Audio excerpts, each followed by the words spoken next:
Good evening, good morning, or good afternoon. It's the Mad Duck again, and I've got another one for you. This week I am showing you how to properly sand at the cost of a live edge cutting board. Now, my mill is my chainsaw, and I will show you how to properly sand. Not to properly mill, there are very good ways to do it, and it's not this way. But either way, after you have milled or chopped your logs or wood, you now have to wait. Not just 3 weeks, it's a little bit more than that. Yeah, getting close. Not exactly there just yet. You gotta wait a little more. No one's getting rid of me, by the way. You gotta wait at least a year. So to continue, I went ahead and the ones I just chopped up, I put to dry, and I pulled out this slab, which I cut and planed down to size, so it's a straight piece of wood. Once here, you have to remove your bark. Why? You can never really work with the bark properly. It always causes some type of issues. You can't seal it properly, and honestly, I like a smooth finish, so I take all the bark that I can off. And it's much easier to do this with an angle grinder, but hey, I work with what I got, and this is not the way you chisel away at things, because you can easily cut your finger off. But moving on. At this point, I am still just removing that rough edge. And to better assist me, I use a vice grip. Now, I don't want to damage the side, so it's easier to use rubber pads, but I am not that fancy. I use scrap pieces of wood. And if you can tell, I have a lot of pallet wood. So I use scrap pieces of pallet wood. There's a lot of sanding. Start off with a heavy grit. 80 grit's good. Now, it might take a couple sheets, but as you can see here, I keep working with the chisel. I keep working with sander and chisel, and it's basically because I want to make sure that that live edge looks live.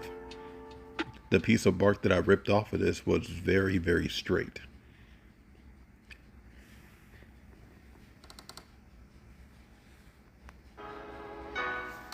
Now, when you have straight edges, it just doesn't seem like it's fresh off a tree. And I don't know if hickory is a hard wood. Pretty sure it is, but it is pretty hard, period. Hardwoods don't necessarily mean that they're hard. Hickory is very hard. And I start off with edges. Still 80 grits all the way around, but this is when things become a bit more, let's just say,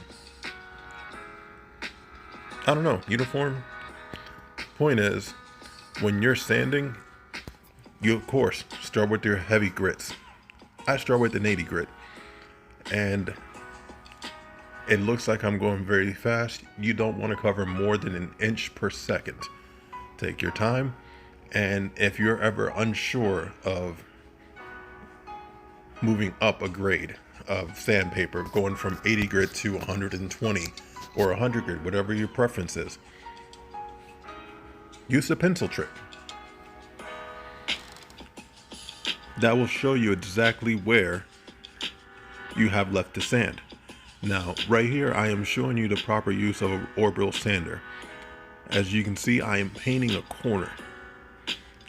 And that's just to prove a point. You don't want to have heavy pressure on this thing. You want to let the tool do the work for you. As you can see, it has a full rotation. Right now, well, in a second, come on, dummy.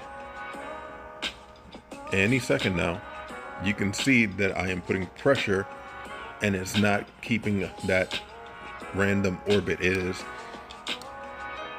going to leave swirl marks, which you do not want. So make sure that you only apply minimal pressure and let your tool do the work. Otherwise, just grab a block and sand on by hand. Once you let the tool do the work, if you've used the pencil trick, basically you keep going until all the lead is gone. And don't try to follow the lines follow a uniform path. Left to right, up and down, very uniform. Once you finish with your 80 grit, I usually do 2 passes just to make sure I can have an even space. I then move up. I myself go from 80 to 120, then 180, then 220. There are other grits of sandpaper. Some people go 80, 100, 120, 140.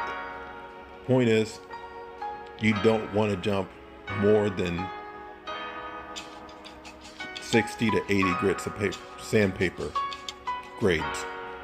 Sandpaper grades? I believe that's how you say it. Main reason, if you go from a really heavy grit to a light grit, it's not going to leave, it's going to double your work. You're not going to have anything uniform. Make sure you properly go from your 80 to your 100 or 120. As I've gone from 80 to 120. I give 2 passes with each coat with the pencil trick, just to make sure I have a full coverage. Now, when I am done with that, oh, hey, the dummy is actually helping me out. As you see here, I go from 80. No, I went from 60, 60 to 80 to 120, and now with 180, which I have 2 sheets of 180. The first sheet of 180, of course, I make sure I do the pencil trick, make sure I get down to the right solid surface, and, well, yeah, I gotta sharpen my pencil so I can actually see the lines, which honestly I should have picked an actual black instead of red because it's really hard to see. But moving on. Once you have cleared all the sand and sawdust off, and you have taken all the palm lead off, pop the grain. To pop the grain, use water. You don't have to have a fancy spritzer like I do. I honestly got that from my wife because she wasn't using it anymore. So that's why it looks so fancy. Otherwise, I'd be using a spray bottle, or I would spray with just my fingers. Now, this is the reason that I have 2 grits of 180 sandpaper.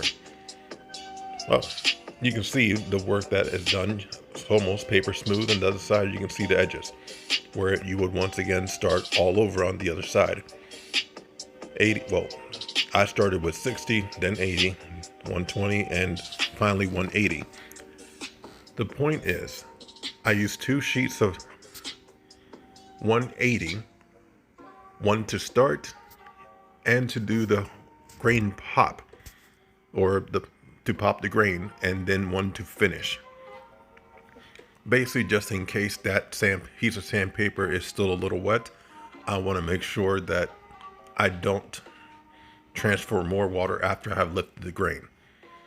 Now, after you go through both sides and your corners, you don't have to use a buffer. I like using a buffer because I like using oils. You put your stains. And let's be honest, all stains are food grade safe once they're dry. I like using cutting board oils because it gives me that high quality feel. And more people like stuff that is made to be food safe from the beginning. So after I have buffed in all the oil that I can, I have made sure I get all the corners and the grain and the sides, because no work is complete with just top and bottom. You got to make sure every corner is properly done. That's it. Make sure I apply generous amounts of the oils, but once you are done, you have a lovely, lovely cutting board. This one's, I guess, is a spalted hickory. I cut down myself. It looks great. It feels like paper. It is absolutely awesome. And you know what I forgot? I can't believe I forgot this. I can't end the video without a couple pew-pews. Pew. Pew-pew. Yeah. This is fun. Pew-pew. Yeah. Thanks for watching, guys. Hope you learned something. Pew-pew. Later.